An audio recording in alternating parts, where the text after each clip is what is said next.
ಕಾವ್ಯ stories YouTube ಚಾನಲ್ಗೆ ಸ್ವಾಗತ. ರಾಧಾಕೃಷ್ಣ ಕಲ್ಯಾಣ ಸಂಚಿಕೆ 23.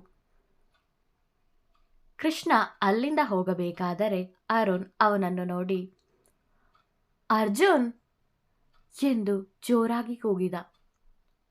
ಶಿಟ್, ನೋಡ್ಬಿಟ್ರಾ ಹೇಗಪ್ಪ ವಂದನಾಗೆ ಮುಖ ತೋರಿಸೋದು? ಹಿಂದೆಯೂ ತಿರುಗದೆ ಸುಮ್ಮನೆ ನಿಂತಿದ್ದ ಕೃಷ್ಣನ ಬಳಿಯೇ ಬಂದರು ಅರುಣ್.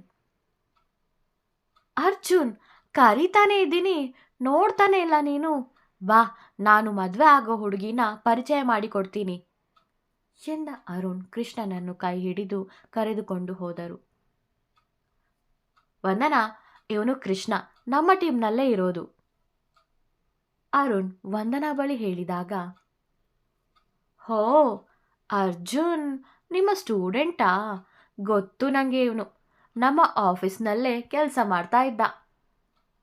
ಅರುಣ್ ಕೈ ಹಿಡಿದು ವಂದನಾ ಹೇಳಿದಾಗ, ಹೋ ಹೌದಾ, ಹಾಗಿದ್ರೆ ನಿಮಗೆ ಮೊದಲೇ ಪರಿಚಯ ಇದೆ ಅಲ್ಲ, ಒಳ್ಳೆಯದೇ ಆಯಿತು.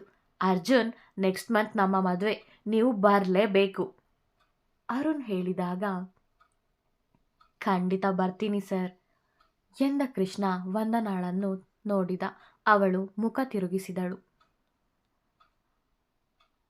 ಅರ್ಜುನ್, ನಿಮ್ಮ ಹತ್ರ ಆಗಲೇ ಹೇಳಬೇಕು ಅಂದ್ಕೊಂಡೆ, ಅಷ್ಟರಲ್ಲಿ ಕಿರಣ್ ಬಂದು ಕರೆದ. ನಾನು ನಮ್ಮ ಕಮಿಟಿಯವರ ಹತ್ರ ಮಾತಾಡಬೇಕು ಅಂತಾನೇ ಇದ್ದೆ, ಆದರೆ ಬೆಳಗ್ಗೆ ನೋಡಿದರೆ ಅವರೇ ನೀನು ಸೆಲೆಕ್ಟ್ ಆಗಿದ್ಯಾ ಅಂತ ಹೇಳಿದ್ರು. ನಾನಲ್ಲ ನೀನು ಸೆಲೆಕ್ಟ್ ಆಗೋಕೆ ಕಾರಣ ಅರುಣ್ ಹೇಳಿದಾಗ, ಹೌದಾ, ಮತ್ತೆ ಹೇಗೆ ಅವ್ರು ಒಪ್ಪಿಕೊಂಡ್ರು? ಅಜಿಂತ್ಯ ನನ್ನ ಆಡೋಕೆ ಬಿಡೋದೇ ಡೌಟು.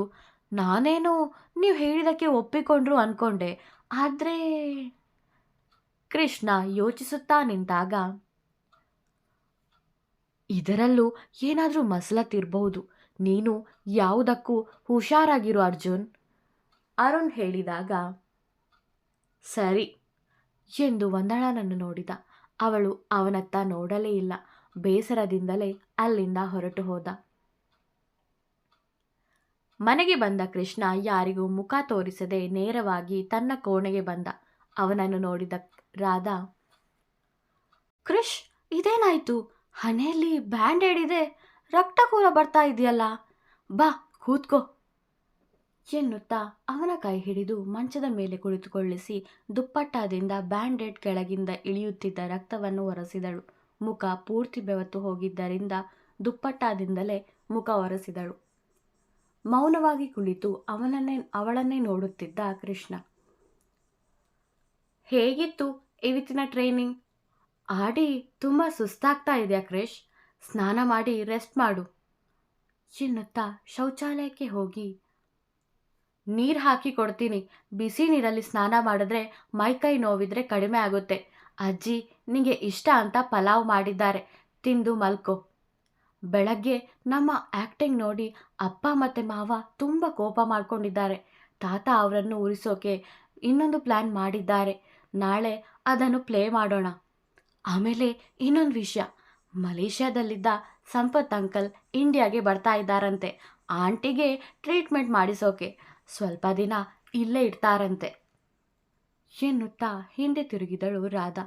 ಅವಳ ಹಿಂದೆಯೇ ನಿಂತಿದ್ದ ಕೃಷ್ಣ ಅವಳನ್ನೇ ನೋಡುತ್ತಿದ್ದ. ಅವನನ್ನು ನೋಡಿ ಒಮ್ಮೆ ಹೆದರಿದಳು. ಸ್ನಾನ ಮಾಡು, ನಾನು ಹೊರಗಡೆ ಹೋಗ್ತೀನಿ ಎಂದು ಹೋಗುತ್ತಿದ್ದವಳನ್ನು ತನ್ನತ್ತ ಎಳೆದವ ಅವಳನ್ನು ತಬ್ಬಿಕೊಂಡು, ವಂದನಾನ ನೋಡಿದೆ, ಅವಳು ಮದುವೆ ಆಗೋ ಹುಡುಗ ಯಾರು ಗೊತ್ತಾ? ನಮ್ಮ ಕೋಚ್ ಅರುಣ್ ಸರ್. ಒಂದು ಕಡೆ ಬೇಜಾರಾಯಿತು ಅವಳನ್ನು ನೋಡಿ, ನಾನು ಇಷ್ಟಪಟ್ಟವಳು ಇನ್ನೊಬ್ಬನ ಜೊತೆ ಇದ್ದಾಳಲ್ಲ ಅಂತ.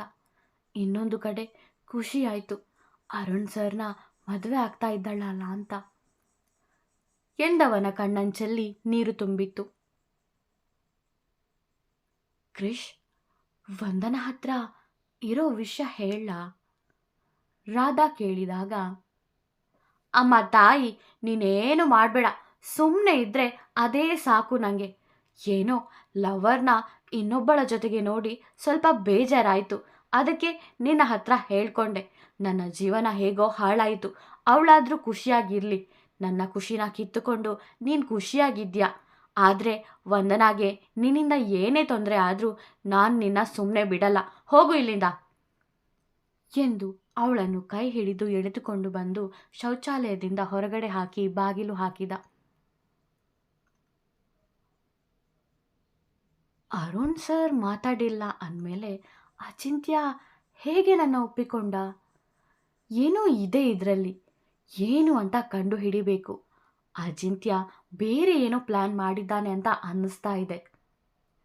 ಯೋಚಿಸುತ್ತಲೇ ಸ್ನಾನ ಮಾಡತೊಡಗಿದ್ದ ಕೃಷ್ಣ. ನೀನು ನನ್ನ ಎಷ್ಟೇ ದೂರ ಮಾಡಿದ್ರು, ಎಷ್ಟೇ ಬೈದರೂ ನೀನು ಖುಷಿಯಾಗಿರೋಕೆ ನಾನು ಏನು ಬೇಕಾದರೂ ಮಾಡ್ತೀನಿ. ವಂದನಾ ಹತ್ರ ಮಾತಾಡಿ ನಿಮ್ಮಿಬ್ಬರ ಸಂಬಂಧನ ಮತ್ತೆ ಒಂದು ಮಾಡ್ತೀನಿ. ನಾವು ಪ್ರೀತಿ ಮಾಡೋರು ಬೇರೆಯವ್ರ ಜೊತೆಗೆ ಇರೋದನ್ನು ನೋಡಿದರೆ ಎಷ್ಟು ಕೋಪ ಬರುತ್ತೆ ಅಲ್ವಾ? ಒಳ್ಳೆ ಐಡಿಯಾ ಬಂತು, ಈಗಲೇ ಶ್ರೇಯಾಗೆ ಹೇಳಬೇಕು ಎಂದವಳು ಶ್ರೇಯಾಗೆ ಕರೆ ಮಾಡಿದಳು.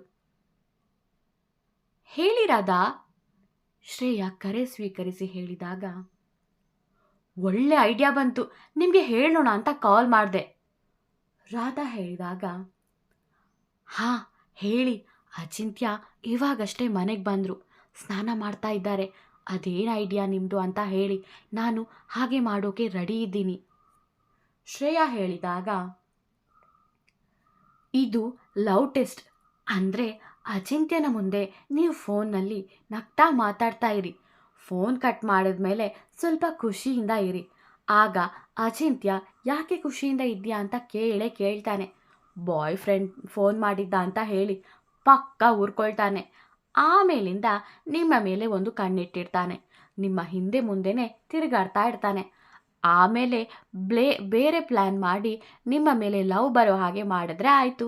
ಸದ್ಯಕ್ಕೆ ಇಷ್ಟು ಮಾಡಿ ರಾಧಾ ಹೇಳಬೇಕಾದರೆ, ಓಕೆ ಚಿನ್ನ, ನೀನು ಹೇಳಿದ್ಮೇಲೆ ಮುಗೀತು. ನೀನೇನೇ ಹೇಳಿದ್ರು ನಾನು ಅದಕ್ಕೆ ಒಪ್ಪಿಕೊಳ್ತೀನಿ ಶ್ರೇಯಾ ಹೇಳಿದಾಗ, ಚಿನ್ನಾನ ಏನು ಅಚಿಂತ್ಯ ಬನ್ನಾ ರಾಧಾ ಕೇಳಿದಾಗ, ಹೌದು ಚಿನ್ನ ಎಂದಳು ಶ್ರೇಯಾ. ಇತ್ತ ಕಡೆ ಕೃಷ್ಣ ಬಂದದ್ದನ್ನು ನೋಡಿದ ರಾಧಾ, ಸರಿ ಚಿನ್ನ, ಊಟ ಮಾಡಿ ಮಲ್ಕೋ, ಬಾಯ್, ಗುಡ್ ನೈಟ್ ಎಂದೇಳಿ ಕರೆ ತುಂಡರಿಸಿದ್ದಳು ರಾಧಾ. ಯಾರೇ? ಇತ್ತ ಕಡೆಯಿಂದ ಅಚಿಂತ್ಯ ಕೇಳಿದ. ಅತ್ತ ಕಡೆಯಿಂದ ಕೃಷ್ಣ ಕೇಳಿದ್ದ.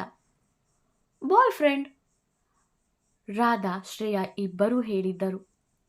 ನಿನ್ನ ಮೂತಿಗೆ ಅದ್ಯಾವ ಬಾಯ್ ಫ್ರೆಂಡ್ ಸಿಗ್ತಾನೆ? ಅಚಿಂತ್ಯ ಕೇಳಿದಾಗ, ಯಾಕೆ, ಏನಾಗಿದೆ ನನ್ನ ಮೂತಿಗೆ? ನಾನು ಸ್ಕೂಲ್ನಲ್ಲಿದ್ದಾಗಲೇ ನನಗೆ ಪ್ರಪೋಸಲ್ ಬಂದಿದೆ ಗೊತ್ತಾ? ಆದರೂ ನಾನು ಆಕ್ಸೆಪ್ಟ್ ಮಾಡಿರಲಿಲ್ಲ. ಆಮೇಲೆ ಬಂದಿರೋ ಪ್ರಪೋಸಲ್ಗಳಿಗೆ ಲೆಕ್ಕವೇ ಇಲ್ಲ ಶ್ರೇಯಾ ಹೇಳಿದಾಗ, ಆಯ್ತಾಯ್ತು, ಈಗ ನೀನು ಲೆಕ್ಕ ಮಾಡ್ಕೊಂಡು ಕೂತ್ಕೊಳ್ಬೇಡ. ನನಗೆ ಲೆಕ್ಕ ಕೇಳೋ ಪೇಷನ್ಸ್ ಇಲ್ಲ, ಹಸಿವಾಗ್ತಾ ಇದೆ, ಊಟ ಹಾಕು ಅಚಿಂತ್ಯ ಹೇಳಿದಾಗ, ಬನ್ನಿ ಎಂದು ಅಲ್ಲಿಂದ ಸೀದಾ ಹೊರಗಡೆ ಹೋದಳು ಶ್ರೇಯಾ. ಇವಳಿಗೆ ಬಾಯ್ ಫ್ರೆಂಡಾ? 24 ಗಂಟೆ ಮನೆಯಲ್ಲೇ ಬಿದ್ದಿರ್ತಾಳೆ. ಇವಳಿಗೆಂತ ಬಾಯ್ ಫ್ರೆಂಡು? ಸುಮ್ಮನೆ ತಮಾಷೆಗೆ ಹೇಳಿರ್ತಾಳೆ. ಆದರೂ ಕೇಳಿದಾಗ ಹೊಟ್ಟೆ ಉರಿದ ಹಾಗೆ ಆಯಿತು. ಯಾರಿರ್ಬೋದು ಇವಳ ಬಾಯ್ ಫ್ರೆಂಡು?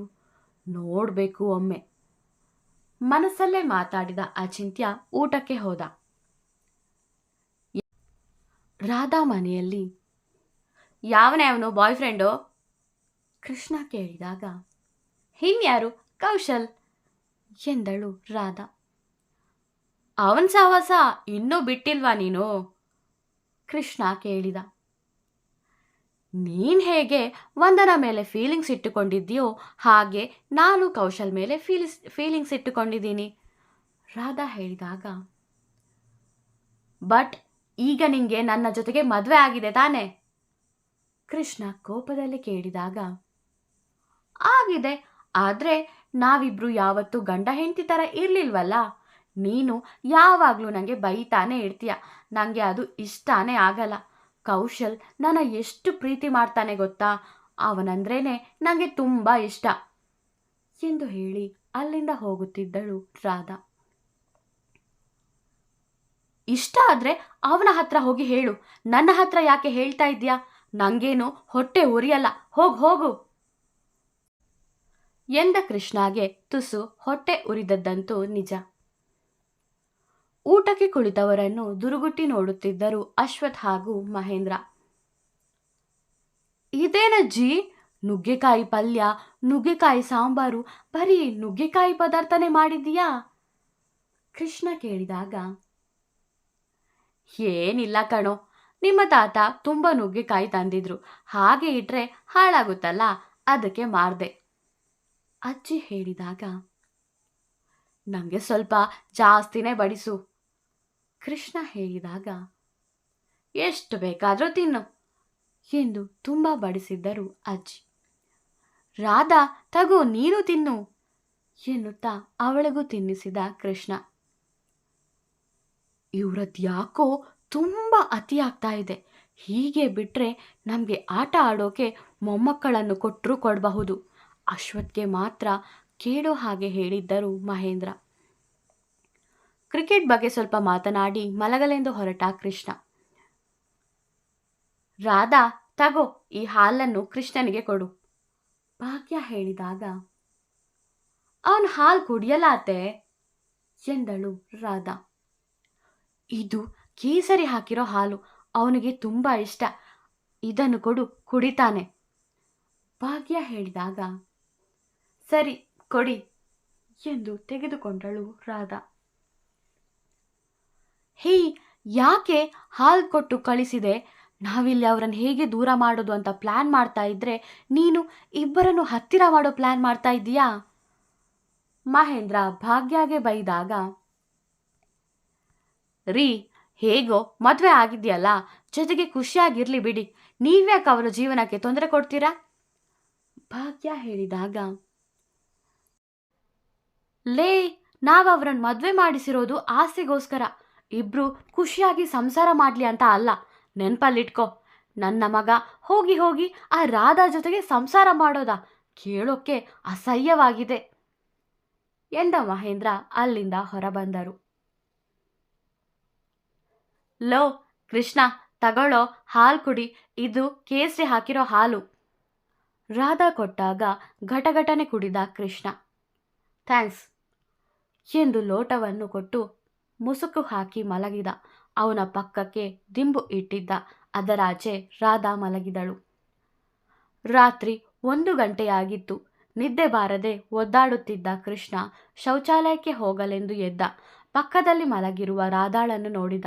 ಹಾಕಿದ್ದ ಸೀರೆ ತುಸು ಮಡಚಿ ನಡು ಕಾಣುತ್ತಿತ್ತು. ಇವಳಿಗೆ ಸರಿಯಾಗಿ ಮಲ್ಕೊಳ್ಳೋಕ್ಕೂ ಆಗಲ್ಲ, ಮೊದಲೇ ಇಲ್ಲಿ ನಿದ್ದೆ ಬರದೆ ಒದ್ದಾಡ್ತಾ ಇದ್ದೀನಿ, ಇವಳದ್ದು ಬೇರೆ ಎಂದವ ಸೀರೆಯನ್ನು ಸರಿಪಡಿಸಲು ಕೈ ಮುಂದೆ ತಂದಾಗ ಎಚ್ಚರಗೊಂಡ ರಾಧಾ ಒಮ್ಮೆಲೆ ಎದ್ದು ಕೂತು, ಹೇ, ಏನೋ ಮಾಡ್ತಾ ಇದೀಯಾ? ಸುಮ್ಮನೆ ಮಲ್ಕೊಳ್ಳೋಕ್ಕಾಗಲ್ವಾ? ಸೀರೆ ಸರಿಪಡಿಸುತ್ತಾ ರಾಧಾ ಹೇಳಿದಾಗ, ಹೇ, ಮಲ್ಕೊಂಡೇ ಇದ್ದೆ, ವಾಶ್ರೂಮ್ಗೆ ಹೋಗಬೇಕು ಅಂತ ಎದ್ದೆ, ಆಗ. ಕೃಷ್ಣ ರಾಗ ಎಳೆದಾಗ, ಏನು ಆಗ?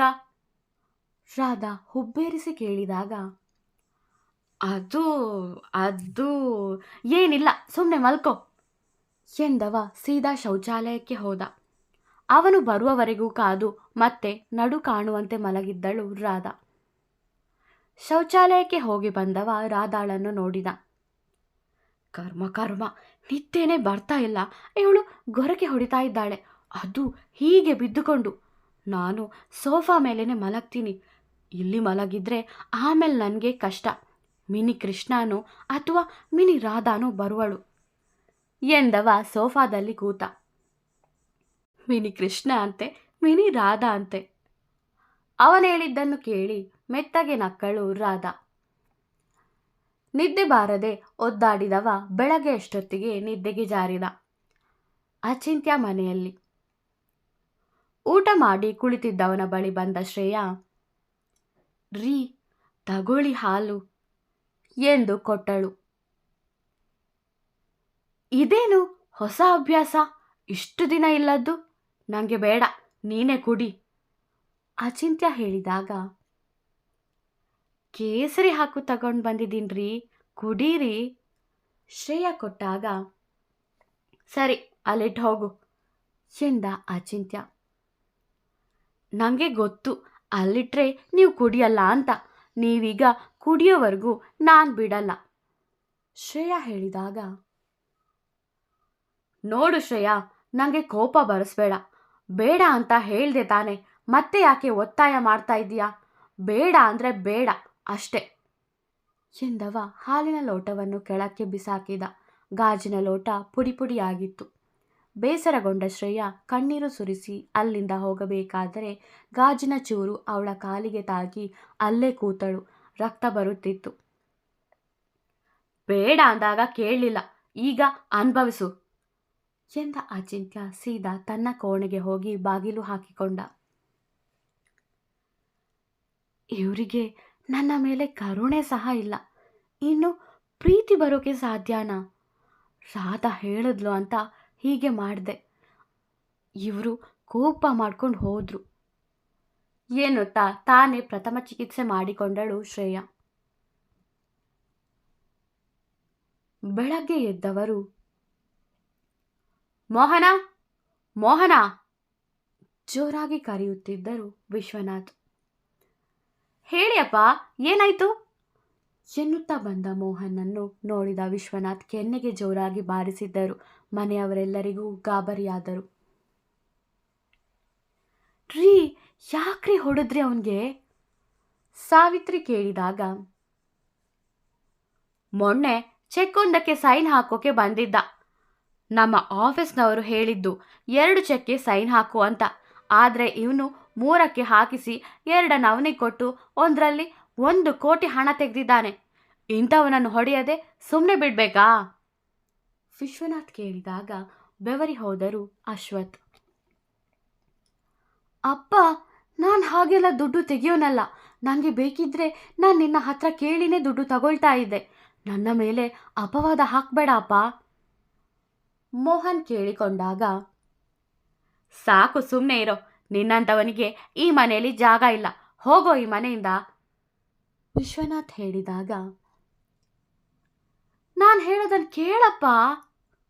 ಮೋಹನ್ ಏನೇ ಹೇಳಲು ಬಂದರೂ ಅದನ್ನು ಕೇಳಿಸಿಕೊಳ್ಳದೆ, ನಾನೇ ಕತ್ತು ಹಿಡಿದು ಆಚೆ ದಬ್ಬೋ ಮುಂಚೆ ಇಲ್ಲಿಂದ ಹೋಗು ಜೋರಾಗಿ ಹೇಳಿದ ವಿಶ್ವನಾಥ್ ಸೀದಾ ತಮ್ಮ ಕೋಣೆಗೆ ಹೋದರು. ನಮಿತಾ, ನಡಿ, ಈ ಮನೆಯಲ್ಲಿ 1 ನಿಮಿಷನೂ ನಾನಿರಲ್ಲ. ನನ್ನೇ ಕಳ್ಳನ ಹಾಗೆ ನೋಡ್ತಾ ಇದ್ದಾರೆ. ನಾನಿನ್ನೂ ಇಲ್ಲಿ ಇದ್ರೆ ನನಗೆ ಬೆಲೆ ಇಲ್ಲ ಎಂದ ಮೋಹನ್ ಅವರ ಕೋಣೆಗೆ ಹೋದರು. ಮನೆಯವರೆಲ್ಲ ಮೋಹನ್ ಅವರನ್ನು ಎಷ್ಟು ಸಮಾಧಾನ ಪಡಿಸಿದರೂ ಅವರು ಕೇಳುವ ಸ್ಥಿತಿಯಲ್ಲಿ ಇರಲಿಲ್ಲ. ಮ್ಯಾಚ್ಗೆ ಹೋಗಲು ತಯಾರಾಗುತ್ತಿದ್ದ ಕೃಷ್ಣನ ಬಳಿ ಬಂದ ನಿಶಾಂತ್ ಹಾಗೂ ನವಮಿ, ಕೃಷ್ಣ ಅಣ್ಣ, ಪಪ್ಪ ಆ ದುಡ್ಡನ್ನು ತೆಗ್ದಿಲ್ಲ. ಆ ಚೆಕ್ ತಗೊಂಡಿದ್ದು ಅಶ್ವಥ್ ಮಾವ ಎಂದರು. ಏನು, ನಮ್ಮಪ್ಪನ? ಅವ್ರ್ಯಾಕೆ ಹೀಗೆ ಮಾಡಿದ್ರು? ಪಾಪ ಮೋಹನ್ ಮಾವ ತುಂಬ ಬೇಜಾರಲ್ಲಿದ್ದಾರೆ ಎನ್ನುತ್ತಾ ಅಶ್ವಥ್ ಬಳಿಗೆ ಬಂದಳು ರಾಧಾ. ಅಪ್ಪ, ಆ ಚೆಕ್ ತಗೊಂಡಿದ್ದು ನೀನಾ? ರಾಧಾ ಪ್ರಶ್ನಿಸಿದಾಗ, ಇವಳಿಗೆ ಹೇಗೆ ಗೊತ್ತಾಯಿತು? ಮನಸ್ಸಲ್ಲಿ ಆಲೋಚಿಸಿದ್ದರು ಅಶ್ವಥ್. ನನಗೆ ಹೇಗೆ ಗೊತ್ತಾಯಿತು ಅಂತ ಯೋಚನೆ ಮಾಡ್ತಾ ಇದೆಯಾ? ನನಗೆ ಹೇಗೋ ಗೊತ್ತಾಯಿತು. ಸ್ವಂತ ಮಾವನ ಮನೆಯಲ್ಲಿ ಕಳ್ಳತನ ಮಾಡೋಕ್ಕೆ ಮನಸ್ಸಾದರೂ ಹೇಗೆ ಬಂತು ನಿಮಗೆ? ಈ ವಿಷಯ ತಾತನಿಗೆ ಗೊತ್ತಾದರೆ ಏನು ಅನ್ಕೊಳ್ಬಹುದು? ಅಮ್ಮನಿಗೇನೆಲ್ಲ ಅನ್ಬಹುದು? ನಾಚಿಕೆ ಆಗ್ತಾ ಇದೆ ನಿಮ್ಮನ್ನು ನೋಡೋಕೇನೆ. ರಾಧಾ ಹೇಳಬೇಕಾದರೆ, ರಾಧಾ, ನಾನು ಏನೇ ಮಾಡಿದ್ರೂ ನಿನ್ನ ಒಳ್ಳೆಯದಕ್ಕೇನೆ ಮಾಡಿರ್ತೀನಿ. ಇದು ಕೂಡ ಹಾಗೆ, ನಿನ್ನ ಒಳ್ಳೆಯದಕ್ಕೆ ಮಾಡಿದ್ದು. ಅಶ್ವಥ್ ಹೇಳಿದಾಗ, ನನ್ನ ಒಳ್ಳೆಯದಕ್ಕೆ ಕಳ್ಳತನ ಮಾಡಿದ್ಯಾ? ನೀನು ಕಳ್ಳತನ ಮಾಡಿ ನನಗೆ ಒಳ್ಳೆಯದಾಗುವಂಥ ಗಣಕಾರ್ಯ ಏನು ಮಾಡಿದೆ? ರಾಧಾ ಕೋಪದಲ್ಲಿ ಕೇಳಿದಾಗ, ಪದೇ ಪದೇ ಕಳ್ಳ ಅಂದರೆ ಕೆನ್ನೆಗೆ ಬಾರಿಸ್ತೀನಿ ರಾಧಾ ಎನ್ನುತ್ತಾ ರಾಧಾಗೆ ಹೊಡೆಯಲು ಬಂದಾಗ ಅವರ ಕೈ ಹಿಡಿದು ತಡೆದ ಕೃಷ್ಣ. ಮುಂದುವರಿಯುವುದು. ವಿಡಿಯೋ ಇಷ್ಟವಾದರೆ ಲೈಕ್ ಮಾಡಿ, ಕಮೆಂಟ್ ಮಾಡಿ. ನನ್ನ ಚಾನಲ್ಗೆ ಹೊಸಬರಾದರೆ ಸಬ್ಸ್ಕ್ರೈಬ್ ಮಾಡಲು ಮರೆಯಬೇಡಿ. ಧನ್ಯವಾದಗಳು.